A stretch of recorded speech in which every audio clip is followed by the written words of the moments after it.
Welcome to Prime Life. We call it Retirement 2.0.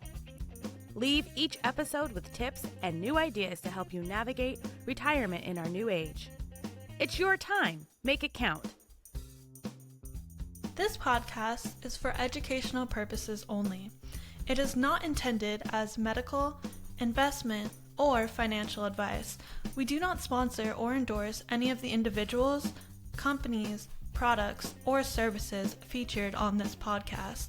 Any statements or opinions expressed are of the individual who makes them. We hope you enjoy the episode. Hi, everyone, and welcome to another episode of the Prime Life podcast. I'm Mary Crean, and I'm here with a very interesting guest, Allison Holzer. She has over 25 years of experience. She's a master certified coach, seasoned entrepreneur, and leadership advisor who's partnered with thousands of global executives and senior leaders navigating growth, transformation, and complexity. She's the founder and CEO of Aha to Impact. I love the name of that business. A certified women-owned leadership consulting firm that advises organizations on leadership, talent, and innovation strategies that drive both cultural and business impact. She's also a lecturer of top business schools, including Yale School of Management and Dartmouth Tuck. She supports leaders in translating their insight into sustained organizational growth.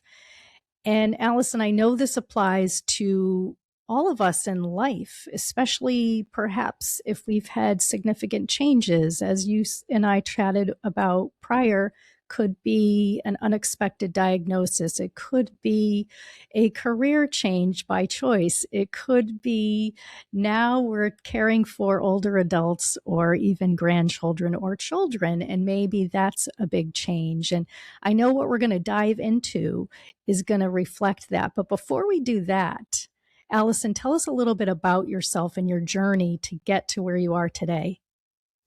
Yeah, thank you, Mary. I'm really excited to be here on this podcast. I always like to begin just by sharing what I consider to be really my purpose on this earth, why I get out of bed in the morning, what's important to me. And for me, it's about creating space for new thinking that then drives change and growth. So no matter what I'm doing, whether I'm in a coaching engagement, a speaking engagement, or even just a conversation with a friend, at the end of the day, that's what I really care about and am paying attention to. Am I creating the right space and environment for new thinking to occur that can then drive positive change and growth? And knowing that has been a really helpful grounding for me over the years, because my career has taken many twists and turns. And that has been the foundation, no matter what I'm doing in terms of what matters and the importance of impact that I have. But I'll just share, a little bit. You shared about my business and my experience as a master certified coach working with leaders. Love that work. I love being a part of people's lives when they are facing challenge, change, growth, right? These are the moments that they can level us or they can lead us to new chapters and new growth. And I feel it's part of my role on this earth to help people navigate these situations so that they become new chapters, new opportunities for learning and growth, new doors that are opened for them. And that's what's really exciting to me. And for me, it really started off at the earliest roots when I was an undergraduate and I was studying psychology. And one of my professors there, who I later interviewed and wrote about in a book that I wrote called On Inspiration, his name's Christian Jernstedt. And I remember we walked into the classroom and he convinced the entire classroom that mental telepathy was real using this stunt that he pulled off, which was wild. But it was so incredible because in a matter of minutes, I was convinced that something that I thought was completely ridiculous actually was true. And it was in that moment that I realized the power of the human mind and psychology and our emotions that can shift, right? How we feel, what we think, what we do, it motivates us. And I just became fascinated by that I wanted to understand everything I could about human motivation and performance and all of those things. And so that's what really started the journey for me. And, I've had an opportunity to learn from really incredible people and mentors over the years. Had a chance to work for many years with what's now called the Yale Center for Emotional Intelligence and leaders there about emotional agility and how emotions impact our thinking and performance. Over the years, I've acquired these different toolkits and knowledge that I can then share back with clients. Well, I'll just say on a personal note, I have followed your career. And since I've known you, I've been very inspired by those twists and turns. And I know you're an author as well as, a TEDx speaker. You've done so much. And I believe such a short amount of time, although it may seem longer to you. But I know we're here today to talk a little bit about microbursts. And when you mentioned this to me on a prior call, I was blown away by this, which equals sudden disruption. So can you talk a little bit about what exactly a microburst is and how it's different from stress we deal with every day? Sure. Yeah, I'm excited to talk about this as it may become topic of a next book. Well, down the line, we'll see. So a microburst, as I define it in terms of life and work and everything else, it's a sudden and disruptive event that sort of pulls the rug out from under you. And as a result of this unexpected sudden event that's usually emotionally charged, there is a almost necessity to take action. And so the question is, do we take action based on reaction, or do we take action in a way that is thoughtful, intentional? And it all comes from my own microburst literal moment, because for those of you who have heard this term before or not heard this term before, it actually is rooted in a term that's used for an actual weather event. And in weather, a microburst is when these high pressured winds come together in a way that create up to 100-mile or more, 100-mile-hour winds, which is like a category 3-4 hurricane that can happen very quickly and cause tremendous damage. And on August 2nd, 24, time flies, almost 2 years ago, a microburst hit our neighborhood. And we weren't home, but we received a FaceTime from a neighbor who was frantic and didn't know what happened because her home had been damaged. And what we later found out was over 400 homes were damaged in our neighborhood. In just the matter of about 8 minutes. Those people who were here when it occurred said it lasted about 8 minutes. So tremendous amount of damage. We were out of our homes for 6 months, everyone around us trying to get their homes back together again. Of course, I'm very grateful, first of all, that there were no lives lost, right, in this situation, because so many natural disasters, that's not the case. So very grateful for that. But it was a difficult time and it was unexpected. This all happened right before school starts, and we're trying to figure out where we're going to live and how do we navigate this with our kids and how do we navigate insurance.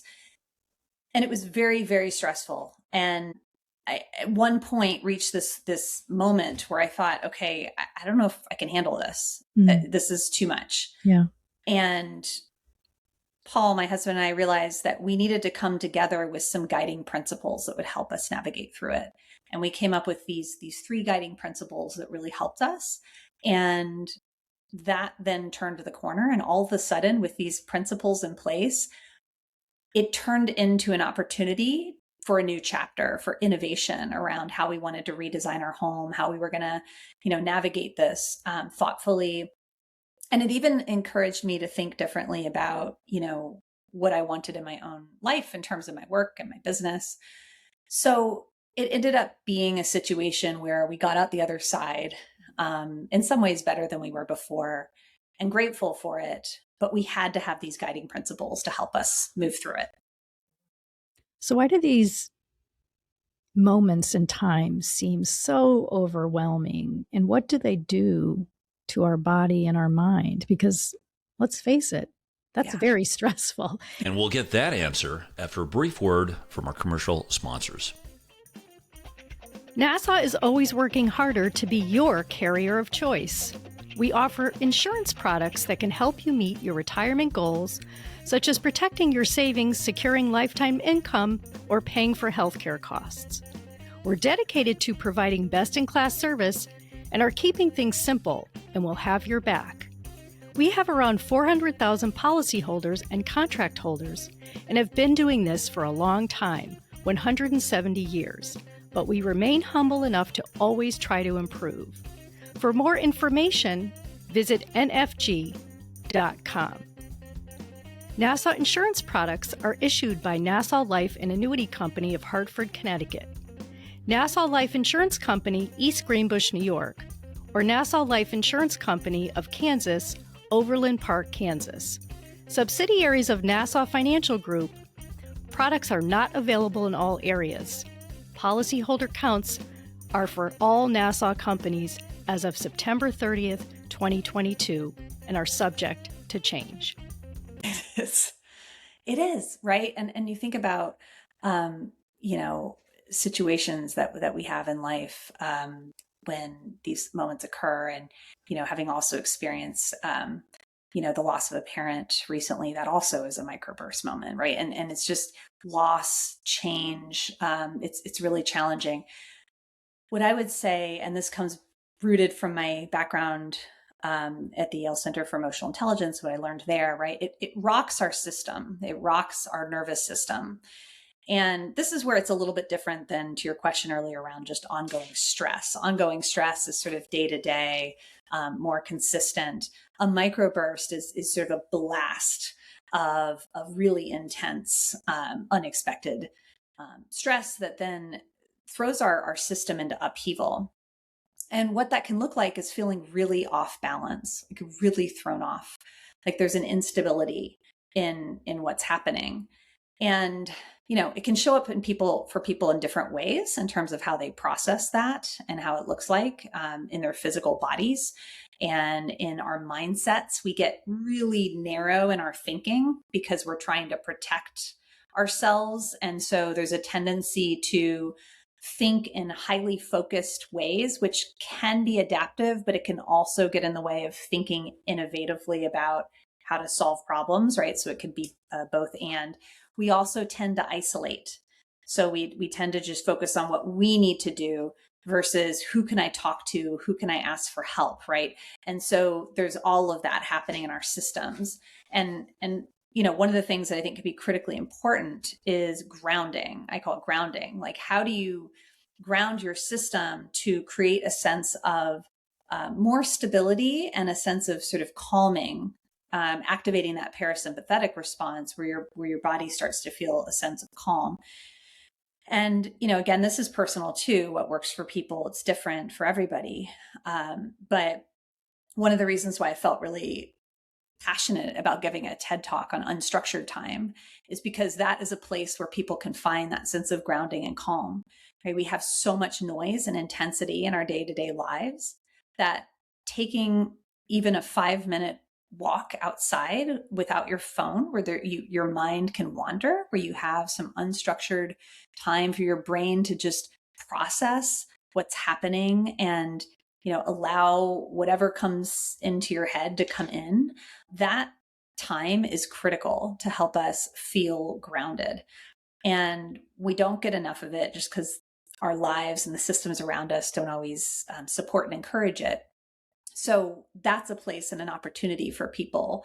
I think unstructured time is good no matter what, but especially if you're experiencing a microburst moment, to step back, to pause, to go somewhere where the environment is different, where it's calming, where you can literally feel the sense of stability that when you have both feet on the ground and you wiggle your toes and you feel that sense of weight and stability underneath you, that's what you're wanting to create in your physical body and system, so that you can kind of open up that window of thinking and begin to think a little bit differently. And this is one of the things that Paul and I had to do to sort of shift through and pivot through this moment, because the narrow thinking thing, it's great in an immediate crisis, but at some point you got to step back and think creatively in order to get through it. Well, I'm not going to disagree with that. And it's funny, when you were giving that example, even though I haven't gone through what you went through, I could think of moments exactly when there have been very stressful events where the immediate is to, again, I love the way you put it, narrow in and not think creatively or innovatively. That's right. You talk a little bit about point of choice, and I love this because with that, how do you make people recognize that moment before they react in ways where they may have regret? And I know regret is real because it's that like Monday morning quarterback. I would have, could have, should have. But in some cases, it may be too late. I mean, maybe it's not if you think glass half full, but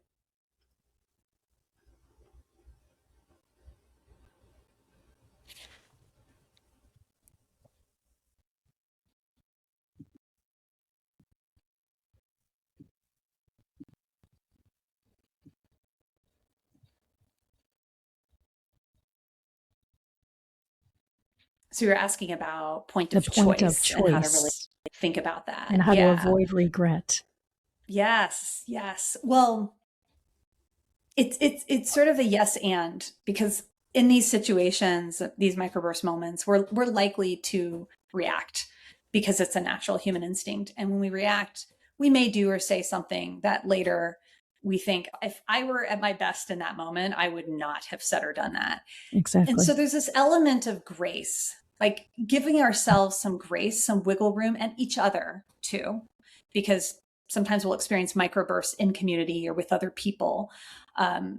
Giving each other grace to understand why people are reacting not at their best, right? Why they might respond in that way. So there's an element of that. And there is a point of choice, I believe, that where when we're in these tough situations, we are in effect victims, right? Victim of a natural disaster, victim of loss, a difficult situation, a job loss, a job change, whatever it is. You are in a way, and I don't, it's just a term that I'm using that helps capture this feeling of like, I can't help this, or I can't do anything about this, right? And victim is a word that we can use to describe something like that. It is natural to be in that mindset and state because we are in that state. Something did just happen that you can't control, and that's hard and it's frustrating. And you feel a sense of loss. And there becomes a point where you can, with enough grounding, with some space, that you can make a choice to intentionally move out of this, I call it victim zone, into creator zone. And creator zone is, all right, now is the situation that I have been dealt, that is in front of me. What do I build and create from here going forward? And that's when you can tap into more open thinking, more creative thinking. It's when we move from isolation into more connecting with people around us. And it really can be as simple as a point of choice to say, I need to shift. I'm ready to shift. And sometimes we're not ready to shift. Sometimes we need to stay in that place of just processing the trauma or the situation. And that's okay too. Give yourself grace in those moments. And then decide, when are you ready to make that choice to shift? And that in itself can feel really empowering to people, that they have a choice and that they can decide when they're ready to make it.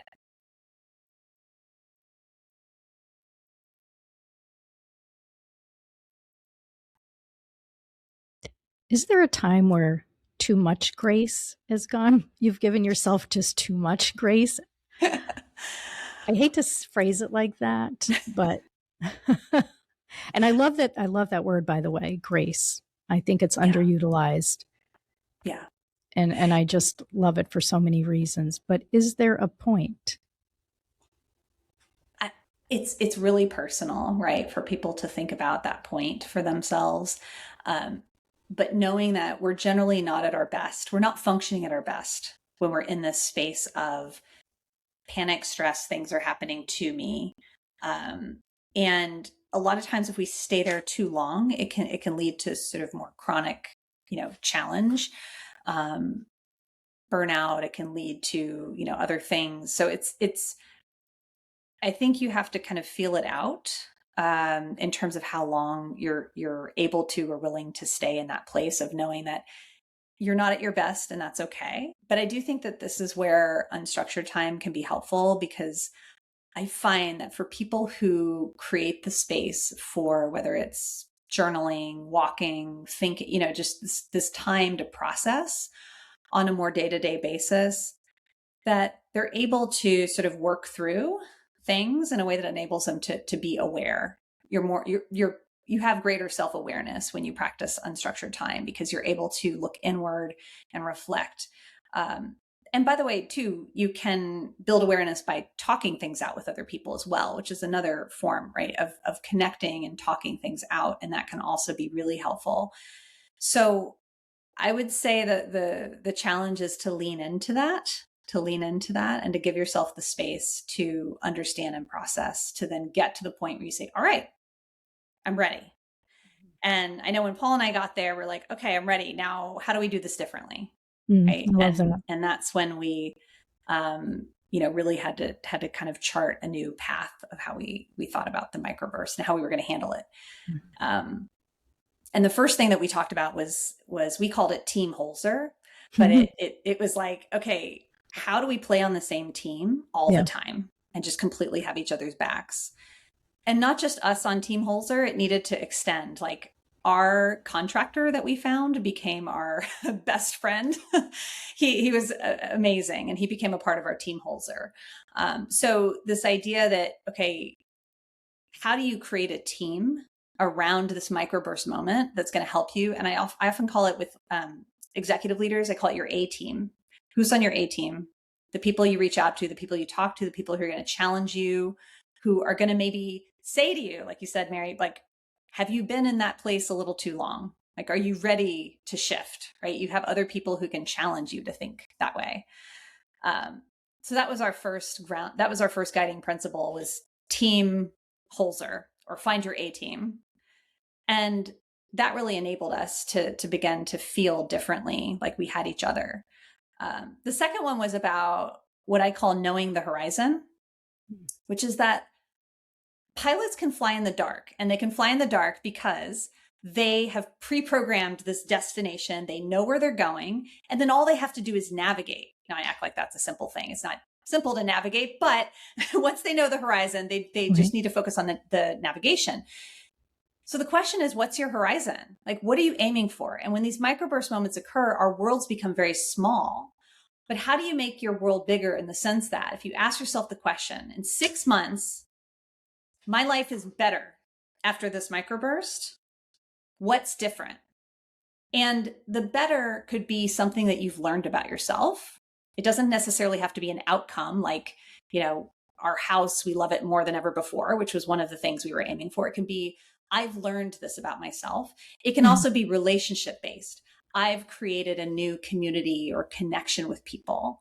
But what's the better outcome that you're aiming for?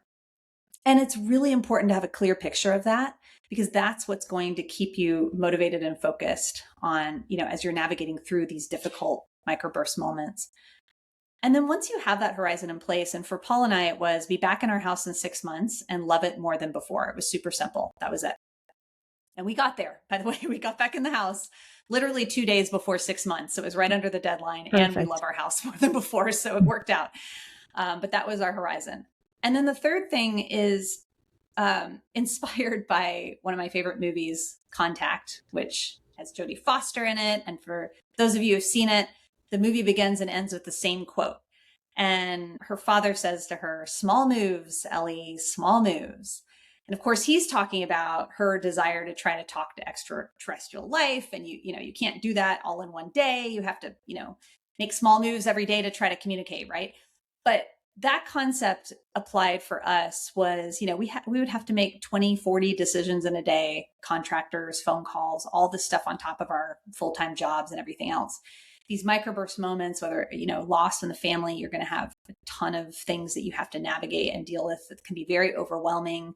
A new chapter, a new job, all these things. There's so much. So how do you think about small moves that you make every day? and honoring and celebrating the small moves and the progress that you make along the way, while also having that bigger horizon in front of you that's simple.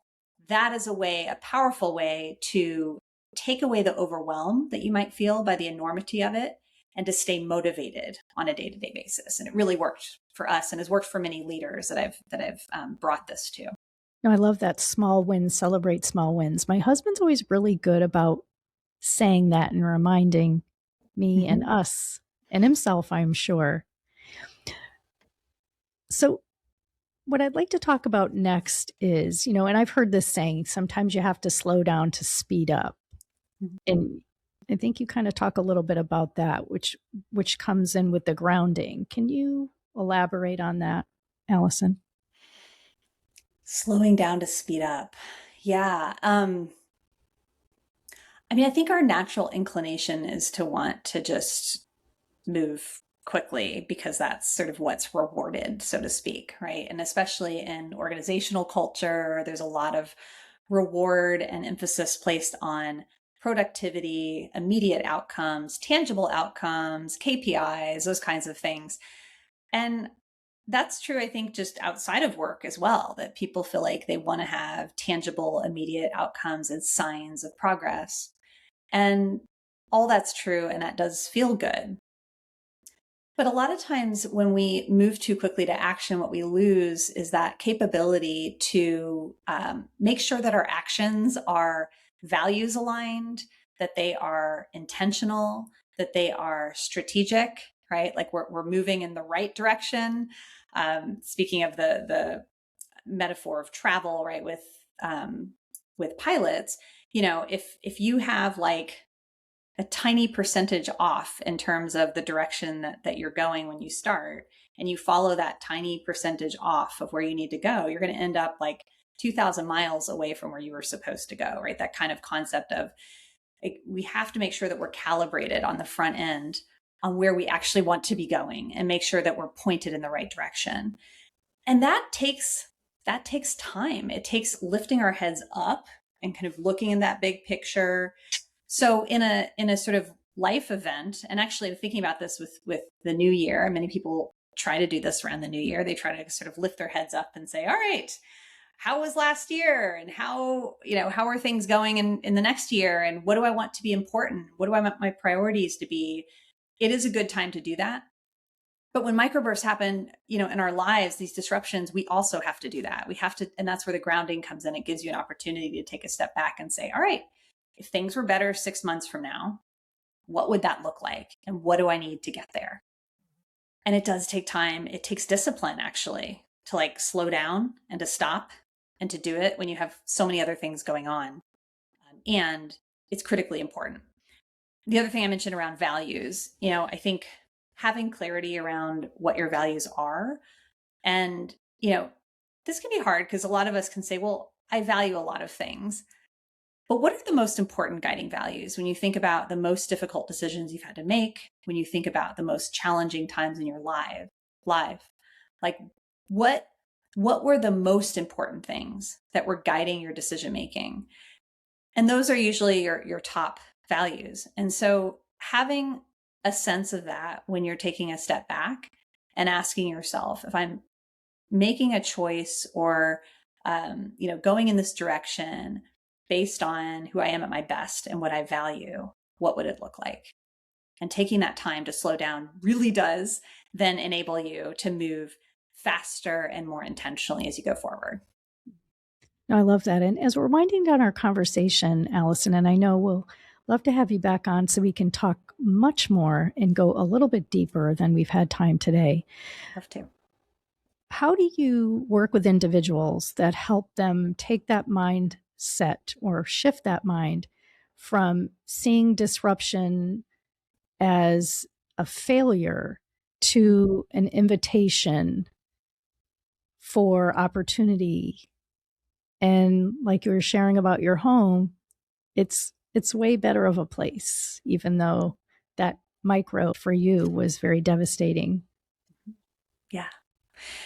Yeah. I think that one of the really incredible things about coaching, and what certainly made me fall in love with the process of it when I first was introduced to it in 2003 and knew that it was going to be something that I'd want to be doing from that point forward, is, really one of our main jobs as coaches is to help people hold that vision for themselves when they can't hold it for themselves, and to ask the questions that help them get to the place of what's the bigger, better future, right? It can be hard to do that for yourself, especially when you're in that sticky moment. It is totally natural to just be in it and to be have your system overwhelmed by the stress of it. So whether it's a coach or a friend or a colleague or, some mentor, people can help pull you out of it by asking those questions. And that's certainly one of the things that I try to help people do. It's both giving permission to process and to have that grace, at the same time inviting to say, what could be better? And what would that mean to you? And a big thing that we do in a coaching process is what I call running experiments. So rather than saying, okay, we need everything to be different, tomorrow in terms of this microburst, and how I'm thinking about it and how I'm handling it, what's a small experiment that I might run today in terms of how I'm thinking about this challenge or how I'm navigating this challenge. And I often find that when people make small moves like that, so they run experiments, sometimes the experiments work, sometimes they don't. You always learn from them, but it just gets momentum going, and it really helps people. When you get the rug pulled out from you, the main thing is feeling like, okay, I need to get up again. Like I need to actually get up and get moving again. And once you start to gain that momentum, it can be a very positive spiral that can be really helpful. Mm. Sounds a little bit like a Rocky movie. Well, maybe that's not a good analogy, and I didn't mean it to not be a good analogy, but I love what you just said, and I think that's very inspiring. We always ask our guests our final question, and you really answered it actually when you first opened up talking about yourself, which is your purpose. We always ask our guests, why do you wake up every day and do what you do? You're brilliant. You're an author, you're a speaker, you've done some amazing things. So I don't want to ask you that question because I feel like you already answered it. My question for you is, what has been surprising in a good way about your work? Ooh, what has been surprising in a good way about my work? I love that question.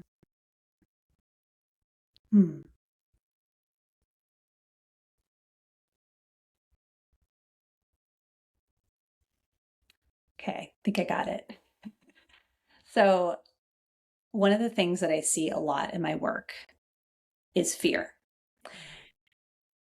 Completely natural human emotion. And it's often a result, or it's often triggered by fear of taking risks, fear of change, fear of doing something different, fear of people seeing me and judging me, right? That kind of thing. Like these are all the kinds of fears that people have, and people that you would be surprised to say have these fears have them. Top executives of, Fortune 500 companies, people who are incredibly successful in their lives, people who don't look like they're fearful at all on the outside. And so one of the most surprising things about my work is, and it's really been a privilege, to hear and experience fear from people of all walks of life, to connect with it personally, because I have my own fears as well. And most importantly, to see how people can lean into it in really incredible ways. One of my favorite quotes is by an author and someone I admire by the name of Susan David. And her TED Talk is on emotional agility. And she says that courage is not the absence of fear. Courage is fear walking. Mm-hmm.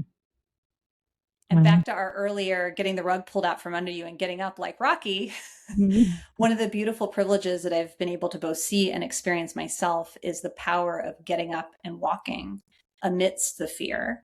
Yeah. And then how that transforms people going forward, how it builds confidence in them and transformation. And it's surprising. It's surprising because of the kinds of people that I've met who have fear that I wouldn't expect. And it's also surprising in a wonderful way to see how people can tackle it in new ways and grow as a result. It's a great story. I got the goosebumps when you shared that quote. I really did. It spoke to me. And you're right. I think we look at others and we think, oh, they don't have any problems or they're not afraid of anything. And you find out just the opposite. So I love that you shared that. So Allison, if individuals want to get in touch with you, what is the best way? We will put everything in the show notes. Sure. I think the fastest, most immediate way to get in contact with me is through LinkedIn because I'm on it a lot and I will keep an eye out for messages. So you can connect with me. My handle is AAHOLZER, so AA Holzer. And so if you go into LinkedIn and look at that or Google by my name, I should pull up and connect with me. Send me a message. And I'd love to hear your thoughts, questions. I always love to connect with new people. I love that. And Allison, I know I've reached out to you on LinkedIn. I love your posts and I will continue to do that. And I really appreciate you giving me time today on the Prime Life podcast. We will definitely have you back. To our listeners, we thank you for listening. Please recommend our podcast, share it. Tell us what we're doing wrong too. We'd love to hear from you. Everyone have a great day. Thank you so much. Remember to subscribe to the Prime Life podcast anywhere you find podcasts. You can find all of our episodes, contact information, and more on our website, primelifepodcast.com. Stay connected with us. Follow us on LinkedIn, Instagram, Facebook, and TikTok.